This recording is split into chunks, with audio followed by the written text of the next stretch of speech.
কবিতাৰ শিৰোনাম প্ৰেমত পৰাৰ বয়স।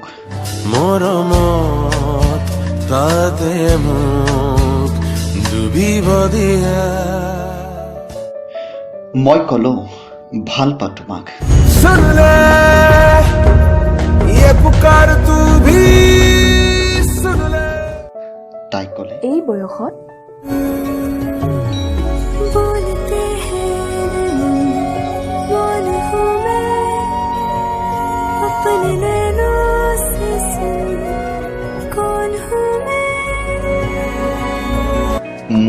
মনতে ভাবিলোঁ সময় সলনি হ'ল, নিশ্চয় সলনি হৈছে ভাল পোৱাৰ সংজ্ঞা। ভাল পোৱাৰ বাবে হয়তো বান্ধি দিয়া হৈছে বয়সৰ সময়সীমা।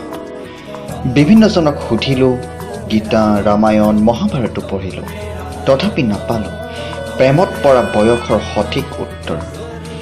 জানে যদি আপুনি ক'বচোন